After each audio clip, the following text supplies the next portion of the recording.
उत्तर प्रदेश के झांसी जिले से एक चौंकाने वाला मामला सामने आया है। एक बहू ने अपनी ही सास की हत्या की साजिश रची और उसे अंजाम तक पहुंचाया। झांसी जिले में पुलिस ने एक 29 वर्षीय महिला पूजा जाटव को गिरफ्तार किया है, जिस पर अपनी 60 वर्षीय सास सुशीला देवी की हत्या की साजिश रचने का आरोप है। यह मामला पहली नज़र में डकैती जैसा लग रहा था, लेकिन जैसे जैसे पुलिस की जांच आगे बढ़ी तो हत्या, साजिश, विश्वासघात और अवैध संबंधों की परतें एक एक करके खुलती चली गईं।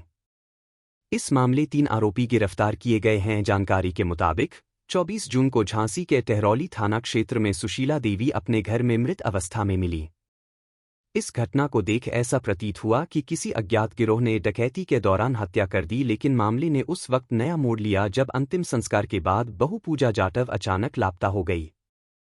उसके गायब होने और परिजनों से संपत्ति विवाद की बात पता चलते ही पुलिस सचेत हो गई। पुलिस ने mobile location, call record, CCTV footage और पूछताछ के जरिए पाया कि इस हत्याकांड की असली मास्टरमाइंड पूजा जाटव ही है। पूजा मूल रूप से ग्वालियर की रहने वाली है।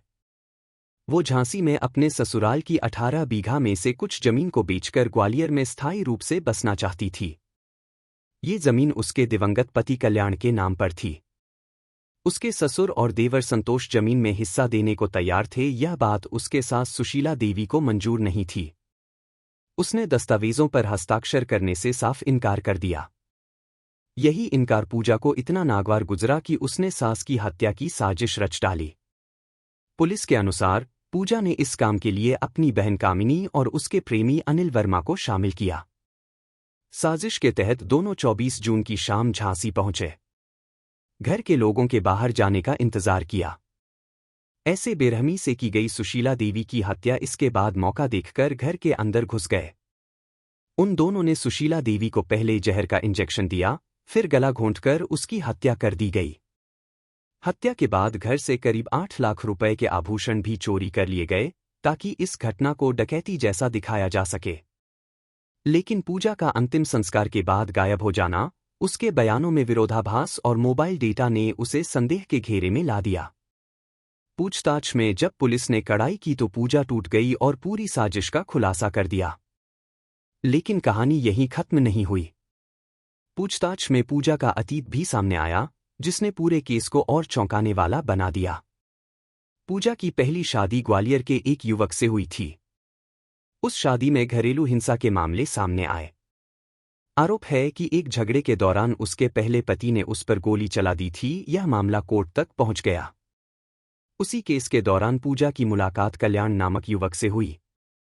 कल्याण ने पूजा से हमदर्दी दिखाई, दोनों के बीच नज़दीकियां बढ़ी और कुछ समय बाद दोनों ने शादी कर ली। शादी के 6 साल बाद कल्याण की कथित रूप से एक सड़क दुर्घटना में मौत हो गई। इसके बाद पूजा ने उसके बड़े भाई संतोष से संबंध बना लिए। संतोष पहले से शादीशुदा था। पूजा उसके साथ लिव इन में रहने लगी।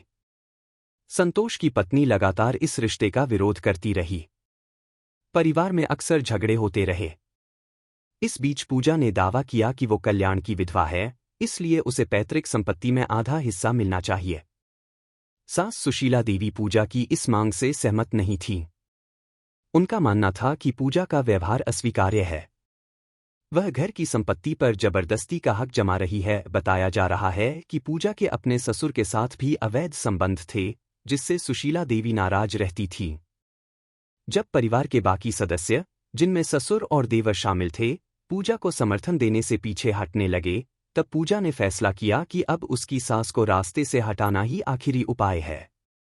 उसने अपनी बहन और प्रेमी को बुलाया, हत्या की पूरी प्लानिंग की और एक सास की जिंदगी खत्म कर दी। पुलिस ने जांच के बाद पूजा, कामिनी और अनिल को गिरफ्तार कर लिया है। उन पर हत्या, आपराधिक साजिश और डकैती की धाराएं लगाई गई हैं। इसके अलावा पुलिस अब इस एंगल से भी जांच कर रही है कि क्या कल्याण की मौत वास्तव में सड़क दुर्घटना थी या उसमें भी पूजा की कोई भूमिका रही है। पूजा की यह कहानी महज एक आपराधिक हरकत नहीं है, बल्कि सामाजिक गिरावट का आईना है। पुलिस ने पूजा, उसकी बहन कामिनी और प्रेमी अनिल, ऑल तीनों को गिरफ्तार कर लिया है। अब ये जांच भी हो रही है कि क्या कल्याण की मौत भी एक साजिश थी। ये मामला सिर्फ एक हत्या का नहीं है, बल्कि समाज में रिश्तों की गिरती सच्चाई का आईना है।